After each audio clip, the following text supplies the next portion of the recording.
Hello everybody, this is Catholic Dad, episode number 352. What is a COVID death? I don't know if you've been watching the White House briefings about the coronavirus pandemic that's going on, but there's two stooges and a president involved in the whole thing. Tony Fauci being one of them and Debbie Burke being the other one.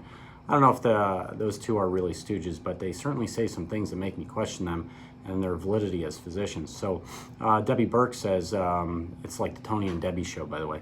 Debbie Burke says yesterday in her press briefing that every patient that dies with the COVID positive test is counted as a COVID death. If that's not intellectual dishonesty, I don't know what is. And it just balloons the number of COVID deaths. Also, by the way, I don't know if what you saw within the past day, they downgraded the number of possible deaths in America to 60,000 people. And so if we're overcounting deaths and 60,000 people are expected to die of COVID, that means that less people are going to die of COVID this year than die of the typical seasonal flu. What kind of pandemic is that? Here's the other thing, by the way. Some statisticians noticed that the number of normal deaths in New York have decreased dramatically in terms of heart disease, COPD, cancer deaths, so on and so forth. That more people are dying of COVID, and they're more than making up for the amount of deaths from the other causes.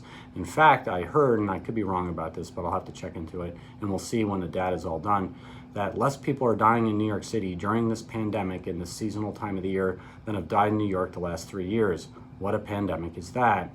And so there's a lot of intellectual dishonesty and statistical dishonesty that's going on in terms of reporting the COVID pandemic, because these people want this thing to be real, and they also want the government to seize control and power of everybody's lives, which they are doing.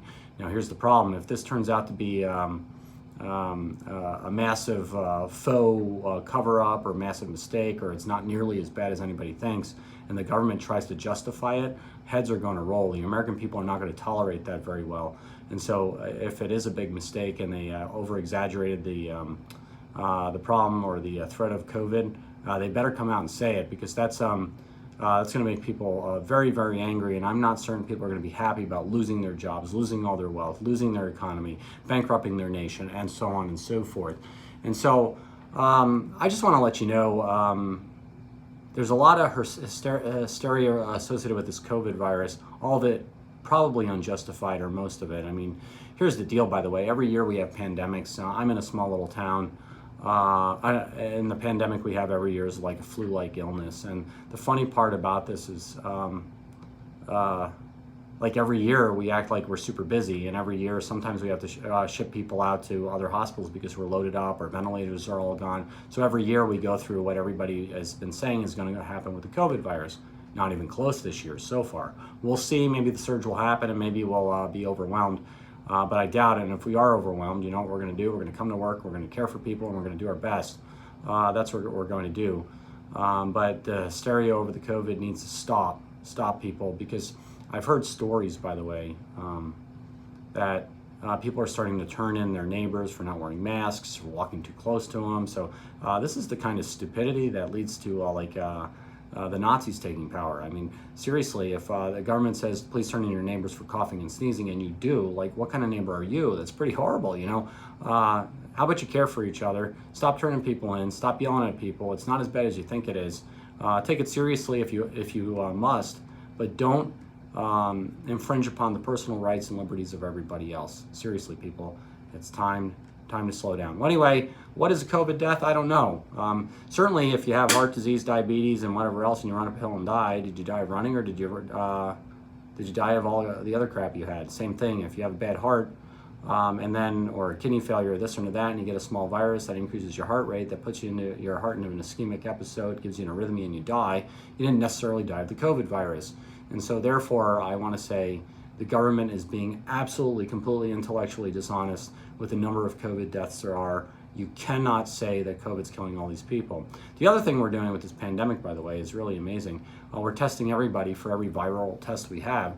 And what we're finding in my little town is that there's not that much COVID, but there are some pretty horrific viruses going around that are making people really ill, which is really funny, because if we didn't have the test for them, we'd say, oh, this is a COVID virus. Oh, look how sick they are. They're in the ICU. Yeah, well, some other virus, and they were weak to begin with, and they got sick. That's what happens. I mean, it happens every year. When this all plays out, by the way, I'm going to tell you this. if there are a normal amount of seasonal deaths in New York this year than the last 3 years, the whole thing was fabricated, at least manipulated for statistically important, or for statistical purposes, to manipulate data, to change the paradigm. And St. Augustine said one thing, by the way. He said a lot of things, but he said, the truth is like a lion, release it and it will defend itself. Once the numbers come out, once the data is complete, I might say, hey, I was wrong, you guys, this is as bad as everybody thought it was. But I don't think so. I think what's going to happen is the data is going to come out. It's going to be clear to absolutely everybody but the politicians that this is not as bad as they thought it would be. So anyway, and the other thing is this. They predicted 3 to 4 million dead in America earlier, 2 to 3 million dead in America. Now they're correcting it greater than 90%. Like, what kind of statistical model did they have to begin with? And if it's that wrong, what the hell use is it? It makes no sense. So just love your families, pray the daily rosary, get back to work, and don't be hysterical, and take whatever precautions you feel are necessary. God bless you all. Take care.